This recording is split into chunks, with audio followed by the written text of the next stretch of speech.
Good morning बच्चों। आज हम वैद्युत द्विध्रुव के कारण निरक्षीय स्थिति में वैद्युत क्षेत्र की तीव्रता का व्यंजक प्राप्त करेंगे।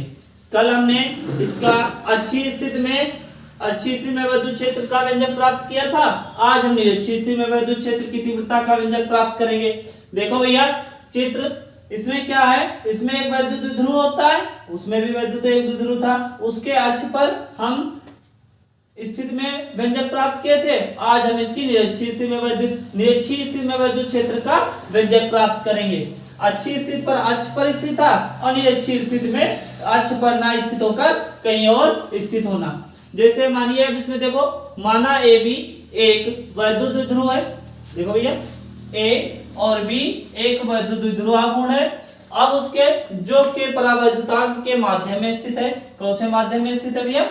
के परावैद्युतांक वाले माध्यम में स्थित है, जिसके ए सिरे पर प्लस क्यू आवेश, क्या लिखा हुआ है, जिसके ये ए सिरा है, ए सिरे पर प्लस क्यू आवेश तथा बी सिरे पर माइनस क्यू आवेश स्थित है। ये यहां समझते जाइए, जिसके ए सिरे पर प्लस क्यू आवेश, बी सिरे पर माइनस क्यू आवेश एक दूसरे की से कितनी दूरी पर हैं भैया? देखो समझो, ये दूरी l और ये भी दूरी l, तो ये टोटल दूरी कितनी हो गई?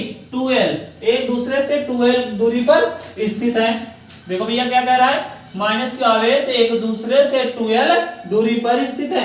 फिर कह रहा है जिसका मध्यबिंदु O है। देखो भैया जिसका मध्यबिंदु कौन है? O से r मीटर। ये देखो भैया r मीटर, O से r मीटर की दूरी पर इसकी निरक्षीय स्थिति में कोई बिंदु P है। इसकी निरक्षीय स्थिति में कोई बिंदु P है जहां हमें वैद्युत क्षेत्र की तीव्रता ज्ञात करनी है। ठीक है भैया, देखो अब आगे, माना आवेशों माइनस क्यू तथा प्लस क्यू के कारण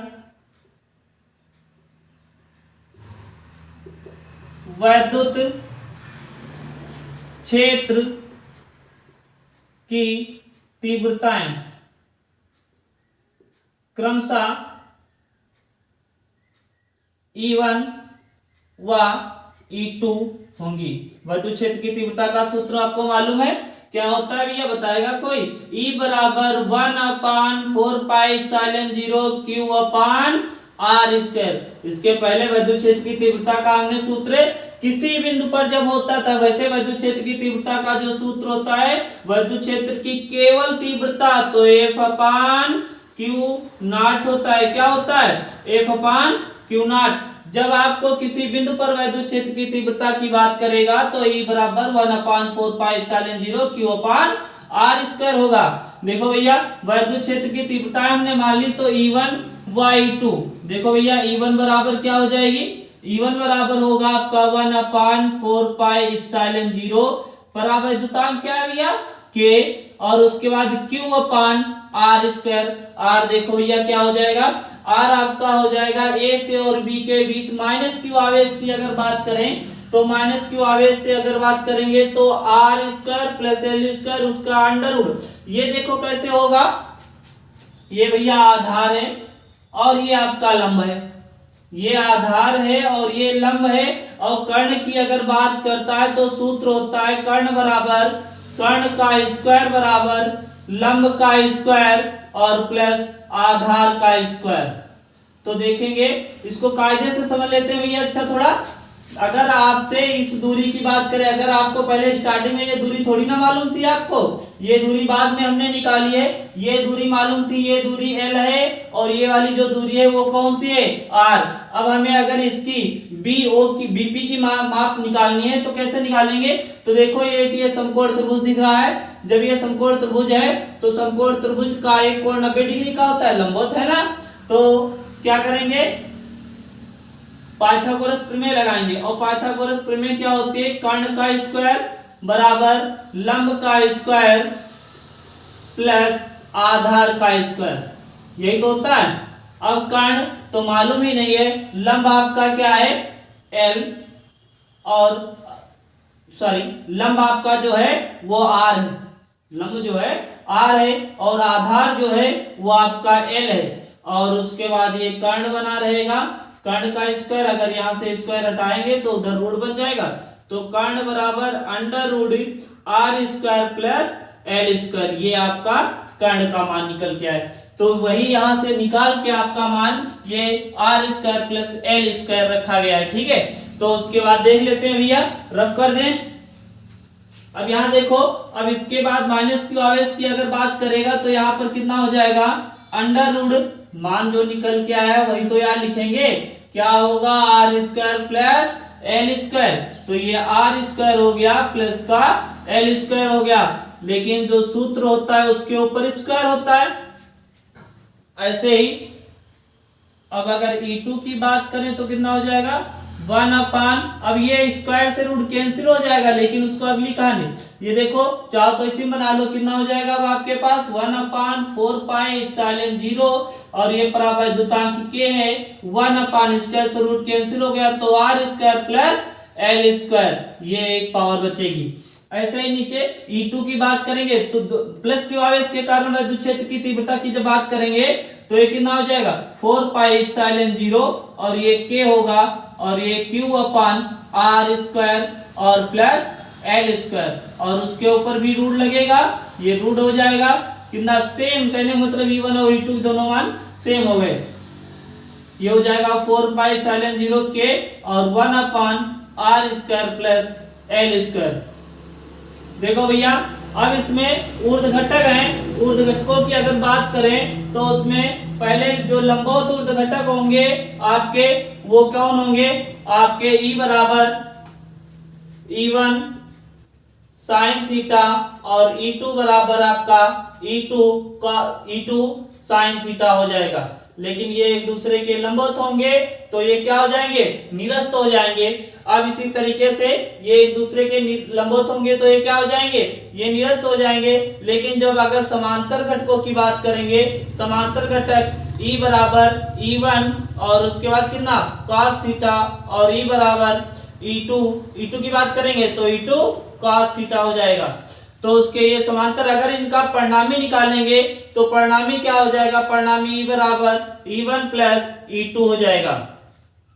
देखो भैया समझो, जो समांतर जो लंबवत होंगे, सॉरी हाँ, जो लंबवत होंगे घटक, ऊर्ध्व घटक जो होंगे E1 बराबर E1 cos theta sin theta और E2 cos थीटा, ये एक दूसरे को क्या करेंगे, निरस्त कर देंगे। लेकिन जो ये ऊर्ध्व घटक होंगे ये एक दूसरे को निरस्त नहीं करेंगे।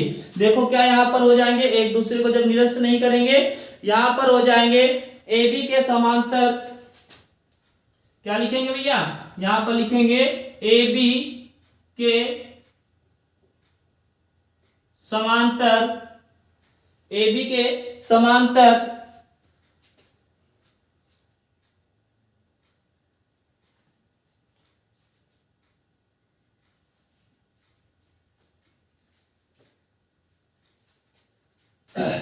AB के समांतर घटक कौन होगा, E1 cos थीटा व, इसी में लिख लें, व E2 cos थीटा। ठीक है, E2 cos थीटा होंगे। अब अगर इनके परिणामी की बात करें क्या हो जाएगा,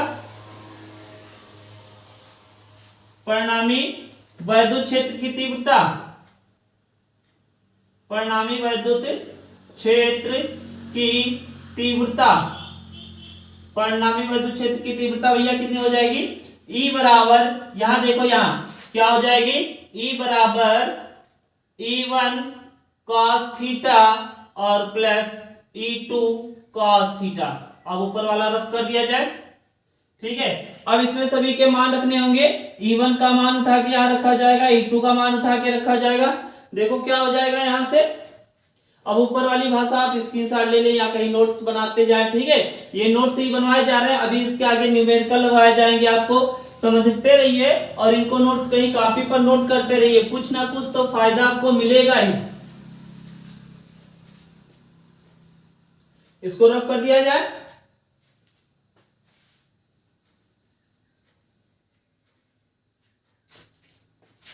देखो भैया अब आपके पास क्या हुआ है, वैद्युत जो क्षेत्र परिणामी वैद्युत क्षेत्र की तीव्रता है वो E बराबर E1 cos theta plus E2 cos theta. अब क्या हो जाएगा, ये E बना रहा, E1 का मान रखेंगे, E1 का मान आपके पास ये लिखा हुआ है, क्या है 1/4πε0 और ये K और K अपान में Q अपान में R square plus L square. ठीक है, प्लस का निशान, E2 का मान, E2 का मान ये लिखा हुआ है 1/4πε0, ये हो जाएगा 1/4πε0 K और यहाँ पर भी क्या होगा Q अपान में R स्क्वायर प्लस का L स्क्वायर। ठीक है, अब उसके बाद देखो दोनों में सेम क्या आपको मिल रहा है, ये और ये देखो एक जैसे सेम दिख रहे हैं सबको, सॉरी ये cos थीटा भी रह गया, यहाँ पर cos थीटा भी लिख लेंगे, यहाँ पर भी क्या हो जाएगा ये भी cos थीटा, ये दोनों ये cos थीटा है, दोनों सब सेम दिख रहे हैं तो क्या कर लिया जाए, यहाँ पर कॉमन ले लो, या सेम दिख रहे हैं एक पास लिख लिया जाए तो इसको हम लिख सकते हैं 4πε0 K और क्या लिखेंगे 1/r square plus L square, ऐसे समझ लो, ये और ये दोनों कॉमन निकल आए, ये भी आपका क्या कॉमन निकल आया Q, लेकिन जो ये cos है ये cos ब्रैकेट के अंदर आपका बचेगा cos थीटा प्लस का कितना बचेगा cos थीटा, इन दोनों को ऐड कर लिया जाए, cos 1 cos मिलके कितने हो गए 2 cos थीटा, कितना हो गया भैया 2 cos थीटा। अब आपके पास ये हो जाएगा 1/4πε0 ये K और Q अपान R square plus L square. भैया नोट करते जाइएगा, ये कितना हो जाएगा, वीडियो को रोक रोक कर आप नोट करते जाइए, हम नीचे का रफ करते चले जाएंगे। ये कितना हो जाएगा आपके पास 2 cos थीटा। अब यहां से cos थीटा का मान निकालें, ठीक है, चित्र को इसीलिए नहीं मिटाला क्योंकि अभी हमें इसका मान निकालना था cos थीटा का मान। cos थीटा बराबर आप सभी लोगों ने पढ़ा है क्या होता है, cos थीटा बराबर आधार बटे में क्या होता है कर्ण। cos थीटा बराबर क्या होता है भैया आधार बटे कर्ण। cos थीटा बराबर आधार बटे कर्ण। अगर यहां से ये थीटा कोण है, cos थीटा की बात करेंगे तो आधार इसका कितना हो जाएगा आपका, इसमें देखो या उस तरफ देखो दोनों में बात एक ही है, आधार कितना हो जाएगा इसका L, उसमें भी तो L है। अब उसकी कर्ण की बात करेंगे, कर्ण यही तो है, कर्ण आपका है R स्क्वायर प्लस का L स्क्वायर। ये cos थीटा का मान निकलेगा, cos थीटा बराबर कितना हो जाएगा, cos थीटा बराबर होता है लंब बटे कर्ण। cos थीटा बराबर कितना होता है लंब बटे कर्ण। अब उसके बाद ऐसे लंब बटे कर्ण अगर ना समझना चाहो तो ऐसे आप लिख सकते हैं, क्या लिखेंगे भैया, ऐसे चूकी करके लिखेंगे, यहाँ पर क्या लिखेंगे cos थीटा बराबर ये कितना हो जाएगा आपका OB बटे में ये आपका कर्ण की बात करेंगे तो कितना हो जाएगा B और P। OB का मान कितना है L और BP का मान कितना है आपका √R square plus L square. मान रखते हैं और आगे भी सॉल्व करते हैं, देखते हैं क्या आ रहा है। ये कितना हो जाएगा आपके पास, ये होगा 1/4πε0 और कितना K बना रहेगा और Q अपान R स्क्वायर और प्लस L स्क्वायर इंटू में कितना हो जाएगा ये L अपान में कितना हो जाएगा ये √R square plus L square. ठीक है, अब यहाँ पर देखिए ये आपका 2 रहेगा, 2 cos थीटा था, ये 2 का भी तो मान रखेंगे तो यहाँ पर कितना हो जाएगा 2L। एक cos थीटा ये इस तरफ एक का ही तो मान निकाला, 2 है तो उसके बाद अगर एक साथ लिखें तो इसका मान हो जाएगा 1/4πε0 और ये K बना रहेगा। थोड़ा देखो ये क्या लिखा हुआ है 2 और उसके बाद Q उसके बाद L। अपान में कितना लिखा है आपके पास, अपान में ये देखो इसकी पावर कितनी भैया 1 और इसकी पावर अगर रूट हटाएं तो 1/2 हो जाएगा। तो इसकी पावर समझो भैया इसकी पावर 1 है और इसकी पावर ये जो रूट लगा हुआ है, रूट का मतलब होता है 1/2। इसको सॉल्व करेंगे तो ये कितना 2 ये 1/2 हो जाएगा, कहने मतलब 3/2 हो जाएगा। तो कहने मतलब इन दोनों पावरों को ऐड करेंगे तो ऐड करने पर हो जाएगा R स्क्वायर प्लस L²3/2। ठीक है। अब उसके बाद हमने बताया था ये जो वैद्युत द्विध्रुव होता है, वैद्युत द्विध्रुव का मध्य, जो वैद्युत द्विध्रुव के जो बीच की दूरी होती है जो r की अपेक्षा बहुत छोटी होती है। क्या कहने मतलब जो r जहां में बिंदु निकालना होता है उसकी अपेक्षा बहुत छोटी होती है। तो आप ऐसे लिखेंगे चूंकि करके जो l है, l का मान बहुत छोटा है किसकी अपेक्षा, r की अपेक्षा। आप चाहें तो आप थ्योरी में भी लिख सकते हैं, भाषा में भी लिख सकते हैं कि इसका मान जो होगा वो बहुत छोटा होगा, अतः इसे नगण्य मान लिया जाता है। नगण्य का मतलब 0। तो ये आपके पास हो जाएगा 1/4πε0 ये k और 2। देखो और उसके साथ एक बात और भी देखो, अगर आपके पास p बराबर कितना होता है 2ql, सूत्र पढ़ा है सब लोगों ने, सूत्र आप लोगों ने पढ़ा है p बराबर 2ql होता है। तो यहां पर इसका मान रखेंगे, ये कितना हो जाएगा, ये अगर आप देखेंगे जाके तो 1/4πε0। अब ऊपर देखते हैं यहाँ पर, इसको अब ऊपर वाला नोट कर लिया ना, नोट कर लिया, इस साइड देख लेते हैं भैया। ठीक है, ये कितना हो जाएगा 1/e बराबर ना, वैद्युत क्षेत्र की तीव्रता है तो e बराबर लिखेंगे 1/4πε0, के ऐसे ही बना रहेगा। और ये कितना हो जाएगा 2ql, 2ql का मान कितना है भैया, ये आपके पास p है। अब उसके बाद अपान में r² बना रहेगा, l² का मान जो है वो नगण्य माना गया, कहने मतलब 0 हो गया। तो आपका ये हो जाएगा r² और l का मान 0 हो गया। ऊपर कितनी पावर है 3/2, ये 3 कितना हो गया आपका 2, सॉरी 3/2 हो जाएगा। अब ये 2 से ये 2 कैंसिल हो जाएगा, तो अब आपके पास कितना हो जाएगा e बराबर 1/4πε0 के बना रहेगा, p अपान में r की पावर कितनी हो गई 3। अब उसके बाद देखेंगे e बराबर, ये देखो e बराबर, अब उसके बाद k का मान अगर नियतांक होगा तो k का मान कितना हो जाएगा 1। तो ये 1 नियतांक नहीं, k का मान अगर निर्वात में है, निर्वात में होगा तो उसके का मान कितना हो जाएगा 1। वरना परावैद्युतांक मान होगा तो परावैद्युतांक की वैल्यू बताएंगे, इस परावैद्युतांक में रखा हुआ है वो परावैद्युतांक बताएंगे, उस परावैद्युतांक की वैल्यू भी बताएंगे इसमें। लेकिन यहाँ पर जब निर्वात होगा तो उसका के का मान कितना मान लिया जाएगा 1 अपान में कितना दिया हुआ है आपके पास, तो के का मान 1 हो जाएगा। तो यहाँ पर 1/4πε0 के का मान कितना हो गया 1, लिखने की जरूरत नहीं है। तो आपके पास ये p अपान में कितना हो गया r⁴। यही आपकी निरक्षीय स्थिति में वैद्युत क्षेत्र की तीव्रता आई है। निरक्षीय स्थिति में वैद्युत क्षेत्र की तीव्रता जो ही है यही है। वैद्युत क्षेत्र की तीव्रता का मात्रक कितना होता है, कोई बताएगा भैया, होता है न्यूटन प्रति कूलम। ठीक है, अब उसके बाद उसी तरीके से इसकी न्यूमेरिकल वैल्यू जो होती है 1/4πε0 की, उसकी वैल्यू भी अलग अलग रखे के बताया जा सकता है। ठीक है, अब इसके आगे देखिए आप, इतना हो गया। अब एक समान वैद्युत क्षेत्र में अब इसके आगे एक प्रूफ और है वो कराएंगे, उसके बाद आपके न्यूमेरिकल बताए जाएंगे कि न्यूमेरिकल कैसे सॉल्व किए जाते हैं। देखो बच्चों आगे, एक समान बाय वैद्युत क्षेत्र में रखे वैद्युत क्षेत्र पर लगने वाला बल युग्म का आघूर्ण। देखिए भैया, ये बल युग्म का आघूर्ण है। ये क्या होता है पहले इसको समझिए। ये एक वैद्युत क्षेत्र है, ठीक है। वैद्युत क्षेत्र में वैद्युत ध्रुव ऐसे इस तरीके से रखा जाता है, एक पर प्लस क्यू आवेश होता है और एक पर माइनस क्यू आवेश होता है। ठीक है भैया, एक पर प्लस क्यू आवेश और एक पर माइनस क्यू, अगर इसको माइनस कहेंगे, ठीक, ये आपका प्लस क्यू आवेश। अब क्या करता है वैद्युत क्षेत्र में, ये इनके दो ध्रुव होते हैं, एक पर प्लस क्यू आवेश, इसके कारण एक इस पे वैद्युत बल लगेगा और एक माइनस क्यू है, इस पे एक वैद्युत बल लगेगा। ये क्या करता है, ये अपनी तरफ खींचने का प्रयास करता है, ये अपनी तरफ खींचने का प्रयास करता है और इसे क्या करते हैं, वैद्युत क्षेत्र की दिशा में लाने का प्रयास करते हैं या प्रयत्न करते हैं, इसीलिए इसे प्रत्यानयन बल युग्म भी कहा जाता है।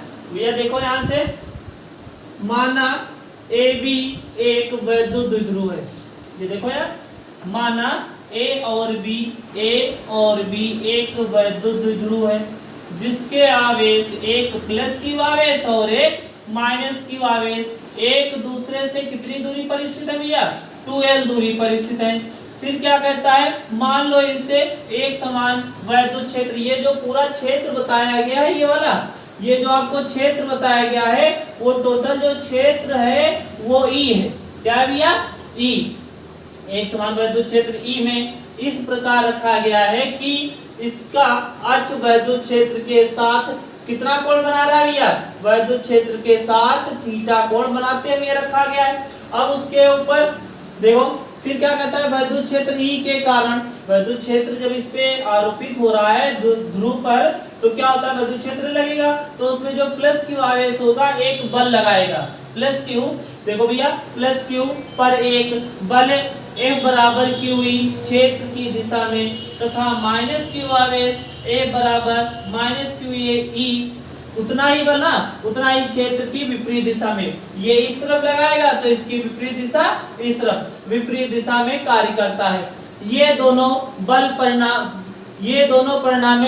परिणाम में बराबर होते हैं। इन दोनों के अगर परिणाम मतलब इसको नाप या तौल की जाए, परिणाम जो होगा इन दोनों का क्या भैया, A बराबर माइनस QE, A बराबर कितना होगा, ये यहाँ पर A बराबर प्लस QE, इन दोनों का परिणाम जो होगा वो क्या होगा, बराबर होगा। कहता है परिणाम में बराबर होते हैं, तथा विपरीत दिशा होती है। बस इनमें क्या होती है, जो A बराबर ये जो दिशा है इनकी विपरीत है, ये विपरीत दिशा में होते हैं।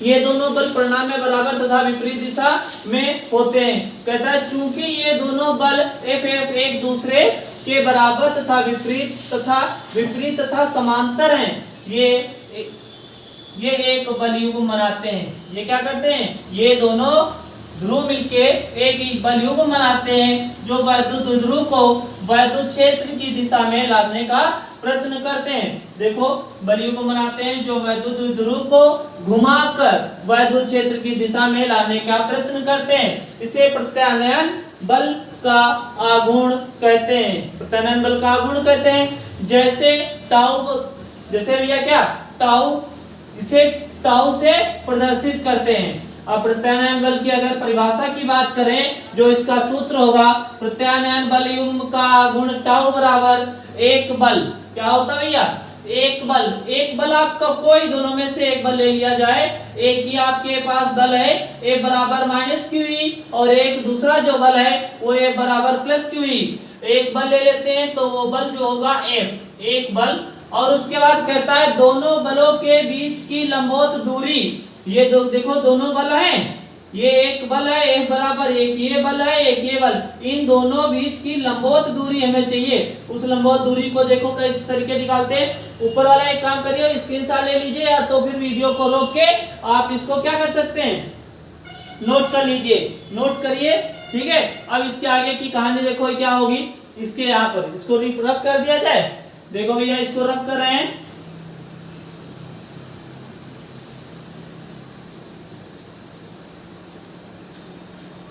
देखो भैया क्या दिया हुआ है, टाउ बराबर एक बल जो आपके पास है वो है F।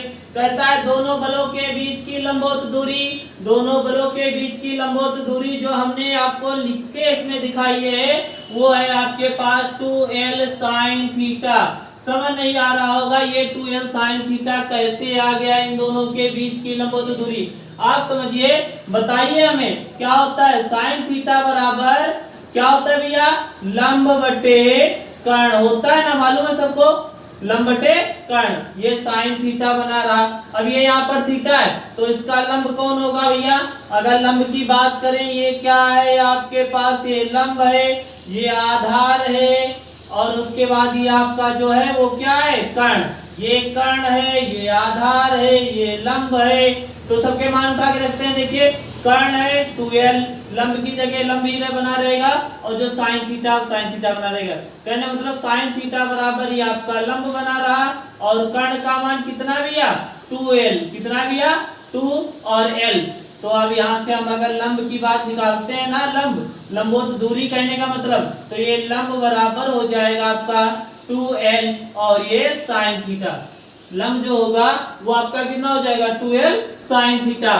तो F बराबर आप समझ गए, अब किसी को समझता नहीं। तो F का मान कितना दिया है, F बराबर QE, तो ये टाउ बराबर इसका मान लिखेंगे, ये हो जाएगा क्यू ई, और इनटू में कितना हो जाएगा 2l और साइन थीटा। अब देखो क्या हो जाएगा भैया, p बराबर, ये काम करते हैं 2 और उसके बाद q, ये आपका 2, ये q और ये वाला l एक पास लिखेंगे, और उसके बाद ये e और साइन थीटा। ठीक है, आगे देखिए कितना हो जाएगा। तो कहने मतलब अब आपके पास हो जाएगा टाउ बराबर 2ql, क्या होता है बताएगा कोई, ये 2ql, p बराबर 2q और l, ये वैद्युत ध्रुव आघूर्ण है ना, क्या होता है p बराबर 2ql, तो ये आपका टाउ बराबर यहाँ पर 2ql की जगह पर आप लिखेंगे p, और यहाँ पर क्या हो जाएगा e और उसके बाद साइन थीटा। ठीक है, तो उसके बाद देखो इसमें अब इसके अलग अलग मान भी होते हैं, क्या हो जाएगा, इसका मात्रक देख लीजिए कितना होगा, इसका मात्रक टाउ बराबर पी ई साइन थीटा, इसका मात्रक होता है न्यूटन और मीटर, इसका मात्रक क्या हो जाएगा न्यूटन मीटर।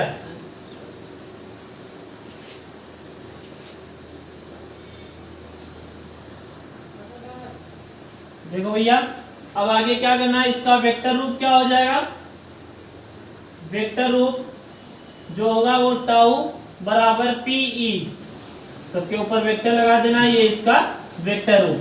ठीक है, अब उसके बाद कुछ विशेष स्थितियां होती हैं, विशेष स्थितियां देखो, यदि यदि वैद्युत ध्रुव वैद्युत क्षेत्र की दिशा के साथ समांतर क्षेत्र दिशा में रखा हो, क्या भैया समांतर क्षेत्र दिशा में रखा हो, कहने का मतलब समांतर क्षेत्र दिशा में, कहने मतलब ये जो वैद्युत ध्रुव आघूर्ण है ये आपके पास है, इसको उठा के ऐसे वर्टिकल ऐसे इस तरीके से रख दिया जाए, तो इनके और इनके बीच का जो कोण होगा वो थीटा बराबर कितना हो जाएगा 0, कितना हो जाएगा, जो कोण जो होगा वो थीटा बराबर हो जाएगा 0।